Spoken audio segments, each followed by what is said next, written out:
Bismillahirrahmanirrahim. Assalamu alaikum students. I welcome you all to the lecture number 54 of mathematics for grade 9.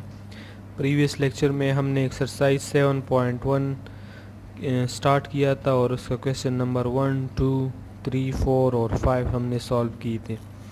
आज हम start करेंगे question number 6। ये 3 question हम आज solve करेंगे, फिर उसके बाद आगे जो थ्योरी है 7.2 एक्सरसाइज की वो डिस्कस करेंगे। ठीक है, क्वेश्चन नंबर 6 में है कि the tens digit of a certain 2 digit number exceed the unit digit bye 4 and is 1 less than twice the ones digit, find the 2 digit number. पहले क्वेश्चन का मतलब समझ ले। एक होता है यूनिट डिजिट, एक होता है टेंस डिजिट। जिस तरह नीचे ये 20 नज़र आ रहा है, 20 में 0 जो है ये यूनिट प्लेस पर है तो ये यूनिट डिजिट है। 2 ये 10 प्लेस पर है तो ये टेंस डिजिट है। तो इसी तरह का एक 2 डिजिट नंबर है जिसका टेंस डिजिट जो है, जो कि यहाँ पर लिखा हुआ है, वो उस यूनिट डिजिट से 4 ज़्यादा है। 10 digit of A 2 digit number exceed means ज़्यादा है, द यूनिट डिजिट बाय 4 ज़्यादा है, मतलब यहाँ वाला जो डिजिट है वो इस वाले से 4 ज़्यादा है। और 1 less than twice the 1 digit, और 1 डिजिट के ट्वाइस से 1 लेस है। मीन्स के 1 डिजिट को के साथ अगर आप 2 मल्टीप्लाई करें, यहाँ पर जो डिजिट है उसके साथ 2 मल्टीप्लाई करके 1 सब्ट्रैक्ट करें, तब वो 10 डिजिट हमारे पास आता है। तो फाइंड द 2 डिजिट नंबर, तो वो कौन सा नंबर होगा जिसके डिजिट्स पर ये कंडीशन होगी। तो यहाँ पर आप आ जाए, ये 2 मेथड से सॉल्व हो सकता है। पहले में अगर हम सपोज कर ले, late the unit place digit जो है वो x हो और 10 प्लेस वाला y हो, तो 2 डिजिट नंबर फिर इस तरह होगा 10y प्लस x। 10y इसलिए क्योंकि y जो है 10 प्लेस पर है, इसलिए इसके साथ ये 10 मल्टीप्लाई है। फर्स्ट सेट ऑफ फैक्ट ये कह रहा है कि 10 डिजिट जो है वो यूनिट डिजिट से 4 ज़्यादा है, तो ये 10 digit is equal to 4 plus unit digit, यानी यूनिट डिजिट के साथ 4 ऐड हो जाए तब वो 10 डिजिट बनता है। और सेकंड ये था कि उसके ट्वाइस से 1 लेस है। 10 डिजिट यूनिट डिजिट के ट्वाइस से 1 लेस है, तो ये इस तरह का कंडीशन हो गया। नाउ कंपेयरिंग दीज 2 इक्वेशन, दोनों y की इक्वल है तो ये दोनों साइड्स आपस में इक्वल हो जाएंगे। 2x minus 1 equal to x plus 4। ठीक है, फिर इसके बाद आप x को एक साइड पर कर ले और फिर नीचे नंबर्स जो है दूसरे साइड पर कर ले। -1 दूसरे साइड पर चला जाएगा, x इस साइड पर आ जाएगा, 2x minus x equal to x आएगा और 4 plus 1 equal to 5, so x equal to 9, x equal to 5 आ जाएगा। अब x इक्वल टू 5 तो y किसकी इक्वल होगा, y is equal to x plus 4 है, तो ये x की जगह 4, y is equal to x plus 4, तो y इज इक्वल टू 9। अब दोनों डिजिट आप नंबर में पुट कर ले, 10y प्लस 6, हमारा जो 2 डिजिट नंबर था तो वो ये था 10y प्लस 6, तो y की जगह 9, x की जगह 5, तो 90 प्लस 5 95 हमारा आंसर है। दूसरा मेथड इस तरह है कि let the unit digit equal to x और 10 डिजिट वो x प्लस 4 है। अब ये कैसे लिया है, अगर यूनिट डिजिट हम x लें तो 10 डिजिट यूनिट डिजिट से 4 ज़्यादा है, तो ये 10 डिजिट हो गया। ये देखिए यूनिट डिजिट से 4 ज़्यादा है। अब कंडीशन ये है क्वेश्चन में कि ये जो 10 डिजिट है ये इसके ट्वाइस से 1 लेस है, तो this one is equal to 2x minus 1। ये देखिए ये 10 डिजिट हो गया, ये यूनिट डिजिट हो गया। क्यों, अब ये पहली कंडीशन को सेटिस्फाई कर रहा है कि this 10 digit is 4 exceed than unit digit. ये देखिए 4 इससे ज़्यादा है। फिर उसके बाद दूसरी कंडीशन है कि यही 10 डिजिट यूनिट डिजिट के ट्वाइस से, यूनिट डिजिट का ट्वाइस ये हो गया, उससे 1 लेस है, तो ये 1 लेस ऑफ 10 डिजिट। फिर x को एक साइड पर कर ले, डिजिट्स को दूसरे कांस्टेंट को दूसरी साइड पर, तो आपको मिलेगा x इक्वल टू 5, यानी यूनिट डिजिट जो है वो 5 आ जाएगा। और 10 डिजिट के लिए x प्लस 5 ले तो 5 पुट कर ले, 10 डिजिट 9 आ जाएगा। ठीक है, hence the required number is 95, क्योंकि 10 डिजिट पर 9 और यूनिट डिजिट पर 5, तो 95 बन जाएगा। क्वेश्चन नंबर 7 है sum of 2 digits is 10, if the places of the digits are changed then the new number is decreased by 18। इस तरह का एक एग्जाम्पल हमने यहाँ पर किया था। ये वाला जो एग्जाम्पल है एक्सरसाइज से एक पेज पहले, पेज 176 पर, इसमें सम ऑफ टू डिजिट जो था वो 8 था, तो हमने एक x लिया था और दूसरा 8 माइनस x लिया था। अब हमारे क्वेश्चन में sum of these two digits is 10, तो इसको हम उसी एक्सरसाइज वाले मेथड से भी कर सकते हैं कि एक डिजिट जो है वो x ले तो दूसरा 10 माइनस x ले, या इसी तरह सिंपल मेथड जो हमने अभी इस क्वेश्चन में किया है, यूनिट प्लेस वाला x कर ले, 10 प्लेस वाला y कर ले, तो ओरिजिनल नंबर होगा 10y प्लस x, क्योंकि y 10 प्लेस पर है इसलिए y के साथ 10 मल्टीप्लाई होगा। अब जब हम इनकी जगह इंटरचेंज कर ले तो फिर y यूनिट प्लेस पर होगा, x 10 प्लेस पर होगा, तो x और y की जगह चेंज कर ले तो ये न्यू नंबर बन जाएगा। अब कंडीशन ये है कि this new number is decreased bye 18, यानी ये वाला जो न्यू नंबर है ये ओरिजिनल नंबर से, इस वाले नंबर से 18 कम हो जाएगा। तो अगर हम इन दोनों को इक्वल ले रहे हैं तो फिर या तो ओरिजिनल से हम 18 सब्ट्रैक्ट करेंगे या इस न्यू नंबर के साथ 18 ऐड करेंगे। ये देखिए न्यू नंबर प्लस 18, तभी वो ओरिजिनल, क्योंकि न्यू नंबर 18 डिक्रीज हो जाता है ना ओरिजिनल नंबर से, तो इक्वल कब होंगे, जब आप न्यू नंबर के साथ 18 ऐड करेंगे या ओरिजिनल नंबर से 18 सब्ट्रैक्ट करेंगे, तभी दोनों आपस में इक्वल होंगे।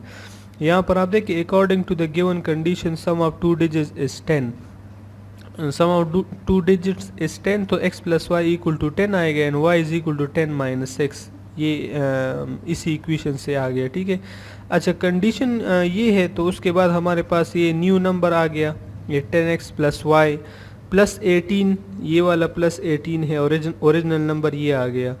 अब यहाँ पर आप देखें 10x अपनी जगह पर, ये वाला जो ये y जो है ये सब आप एक साइड पर कर लिए, यानी 10y इस साइड पर आ जाएगा, माइनस 10y बन जाएगा। ठीक है, और ये प्लस x इस साइड पर आएगा तो ये माइनस x बनेगा, यहाँ पर ये माइनस x है, सॉरी इस तरह से। ठीक है, तो 10x माइनस x उससे 9x आएगा, और y माइनस 10y से माइनस 9y आएगा, और 18 इस साइड पर तो माइनस 18, तो 9x माइनस 9y माइनस 18, तो इनसे आप 9 कॉमन कर ले और बोथ साइड को 9 से डिवाइड कर ले। यानी अगर इस तरह मैं आपको करवाऊँ, पहले आप इस तरह 9 कॉमन कर ले और इधर आएगा x minus y equal to minus 18, फिर जब आप बोथ साइड को 9 से डिवाइड कर लेंगे तो आपको x minus y equal to minus 2 मिल जाएगा। Putting the value of y की वैल्यू 10 माइनस एक्स है, ये यहाँ से हमें मिली है। कैसे मिली है, कंडीशन ये थी कि sum of two digits is 10, sum of two digits is 10, ये कंडीशन थी। ठीक है, तो उसी कंडीशन को यूज़ करते हुए हमने ये लिखा कि x plus y equal to 10, so जब x प्लस वाई 10 है तो y will be equal to 10 minus x. तो यहाँ पर हम putting the value of y is equal to 10 minus x कर लेंगे, सो x माइनस ये y की वैल्यू, तो माइनस साइन मल्टीप्लाई कर ले, माइनस 10 प्लस x हो जाएगा तो 2x, और 10 इधर शिफ्ट कर ले प्लस 10 हो जाएगा, 2x equal to 8, divide both side by 2, so x equal to 4। अब x की वैल्यू 4 आ गई, y 10 माइनस एक्स है तो 10 माइनस 4 तो वो 6 हो जाएगा। तो x जो था यूनिट प्लेस का था और y 10 प्लेस का था, ओरिजिनल नंबर आ जाएगा 10y plus x, values put कर ले तो 64 हमारा आंसर होगा। अब अगर आप ये देखें तो ये उसी कंडीशन को सेटिस्फाई कर रहा है जिसमें यूनिट डिजिट वाला नंबर वो 10 डिजिट वाले से उससे 4 दोनों का सम जो है वो 10 है। और यहाँ पर कंडीशन क्या थी, अगर आप क्वेश्चन को देख ले, इसमें था कि अगर इनकी जगह चेंज कर ले तो वो न्यू नंबर 18 डिक्रीज़ हो जाता है, अगर आप इनकी जगह चेंज कर ले तो 46 बनेगा, और 46 64 से कितना कम होगा, 18 कम होगा। अब क्वेश्चन नंबर 8 की तरफ आते हैं। If the breadth of the room is 1/4 of its length and the parameter of the room is 20 metre, find length and breadth of the room.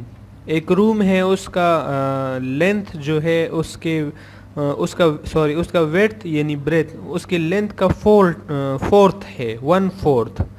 एक होता है 4 टाइम्स होता है, 4 उसके साथ मल्टीप्लाई होता है, और 1/4 का मतलब होता है 1/4 ऑफ द ओरिजिनल टर्म, यानी 4 से वो डिवाइड होगा। तो suppose the length of the room is x, तो ब्रेथ पर आ जाएगा x डिवाइड बाय 4, मीन्स कि x multiply 1/4, 1/4 means 1/4। According to the condition parameter जो है वो 20 मीटर है, सो पैरामीटर इक्वल टू 20। अब पैरामीटर के लिए फार्मूला क्या है, 2 इंटू लेंथ प्लस ब्रेथ, ये पैरामीटर के लिए फार्मूला है। तो फार्मूला पुट कर दिया और फिर उसके बाद लेंथ और ब्रेथ की वैल्यूज पुट कर ली in term of x and x plus 4। 2 multiply कर ले दोनों के साथ 2x और 2 मल्टीप्लाई बाई x प्लस 4, तो ये x बाई 2 हो जाएगा। इनका LCM ले, ये डिवाइड बाई 1 इसलिए किया कि ये इनका LCM हम ले सके। तो 2 1s are 2 और 2 इसके साथ मल्टीप्लाई 4x, 1 इसके साथ multiply 1x, 5x by 2 equal to 20 multiply 2, क्योंकि ये डिवाइड में हम 2 यहाँ से ख़त्म करेंगे तो मल्टीप्लाई 2 कर ले, यहाँ पर कैंसिल होगा, यहाँ पर जब 2 मल्टीप्लाई होगा तो 40 आ जाएगा, 5x equal to 40। So x equal to 8, divide both side by 5 करने से x इक्वल टू 8 आ जाएगा। अब x क्या था हमारे पास, ये लेंथ था। जब x 8 हो गया, लेंथ 8 मीटर हो गया, तो ब्रेथ पर क्या आएगा, वो x बाई 4 था, तो 10 by 8 by 4 is equal to 2 metre. तो ये उस रूम का जो है ब्रेथ आ जाएगा। ठीक है, अब एक्सरसाइज यहाँ पर फिनिश हो गया। इसके बाद जो हमारा टॉपिक है वो है solution of equation involving radicals. ठीक है, तो रेडिकल इक्वेशन वो होते हैं जिनमें ये रेडिकल का साइन आ जाए। ठीक है, इनके अंदर सारे लीनियर टर्म होंगे, वेरिएबल का पावर जो है वो 1 होगा। एक स्टूडेंट ने कमेंट्स में पूछा था कि वेरिएबल क्या होता है, तो वेरिएबल मीन्स यहाँ पर जो हम एक्स वाई जेड इक्वेशन में जो एक्स वाई जेड होते हैं या जिन चीज़ों की हम वैल्यूज़ फाइंड करते हैं ए से लेकर जेड तक, हम ये सारे टर्म जो है वो ये अल्फ़ाबेट्स हम एज ए वेरिएबल कंसिडर करते हैं। जिस इक्वेशन में भी आ जाए तो हम उन टर्म्स को वेरिएबल कंसिडर करते हैं, ये ए बी सी से लेकर एक्स वाई जेड तक। और वेरिएबल की वैल्यू, उसको वेरिएबल इसलिए बोलते हैं कि उसकी वैल्यू वेरी होती है, चेंज होती रहती है। ठीक है, तो आपको ख़ुद पता है कि x की वैल्यू कभी एक नंबर आती है, कभी दूसरी नंबर आती है। ये x वेरिएबल है, या वेरिएबल वो भी होते हैं जिनके साथ हम कभी कभी कांस्टेंट नंबर लगाते हैं। जिस तरह इधर देखिए 2 के साथ x है, ये x जो है ये 2 इसका कोफिशिएंट है, ये x यहाँ पर क्या है, ये वेरिएबल है। ठीक है, अच्छा, रेडिकल इक्वेशन को सॉल्व करने का मेथड क्या है, पहले नंबर्स को एक साइड पर कर ले, एक साइड पर रेडिकल साइन अकेला रहने दे। ठीक है, 5 को इधर शिफ्ट कर ले, 9 माइनस 5 4 आएगा। जब रेडिकल साइन अकेला रह जाए फिर आप होल स्क्वायर ले, बोथ साइड पर होल स्क्वायर लेने से रेडिकल साइन ख़त्म हो जाएगा और इधर 16 आएगा। फिर डिवीजन कर ले x इक्वल टू 8। उसके बाद आपने ज़रूर जो है वो क्या करना है, वेरिफिकेशन करनी है। x इक्वल टू 8 पुट कर ले, 2 8s are 16 अंडर रूट आएगा 16, और यहाँ पर आप देखें 2 8s are 16 अंडर रूट, उससे 4 आ जाएगा और 4 प्लस 5 9, बोथ साइड इक्वल आ गए, सो वेरीफाई हो गया और x इक्वल टू 8 हमारा आंसर होगा। अगर वेरीफाई ना हो जाए तो फिर हमारा आंसर एम्प्टी सेट होगा। इस तरह का एक एक्सरसाइज है, एक एग्जांपल है भी यहाँ पर आप देखें बोथ साइड पर डायरेक्ट रेडिकल साइन है और कुछ भी नहीं है, तो आप डायरेक्ट जो है होल स्क्वायर ले, रेडिकल साइन ख़त्म हो जाएंगे, x को एक साइड पर कर ले, कांस्टेंट नंबर दूसरे साइड पर, और फिर आपके पास आंसर आ जाएगा। यहाँ पर आप देख ले x इक्वल टू -3, फिर उन्होंने -3 पुट किया है, दोनों साइड्स इक्वल आए हैं, सो सेटिस्फाई हो गया। सो x इक्वल टू -3 ही हमारा सोल्यूशन सेट होगा। और इस क्वेश्चन का अगर आप देखें तो इसमें जो आंसर आया है इस एग्जाम्पल नंबर 8 में, पहले नंबर्स को एक साइड पर किया है, फिर इसके बाद इस स्टेप का होल स्क्वायर लिया है, तो x इक्वल टू 14/3 आया है। तो 14/3 जब वापस पुट करते हैं तो एक साइड से 2 आ जाते हैं, दूसरी साइड से 10 है, तो ये तो इक्वल नहीं है, which is not possible. So हमारा सोल्यूशन सेट जो है, this equation has no solution, solution set empty होगा। ठीक है, फिर ये 14/3 नहीं होगा। इंशाल्लाह नेक्स्ट लेक्चर में हम ये पूरा एक्सरसाइज सॉल्व करेंगे। ठीक है, 7.2 एक्सरसाइज सॉल्व करेंगे। तब तक के लिए अपना ढेर सारा ख्याल रखिएगा। अल्लाह हाफिज़।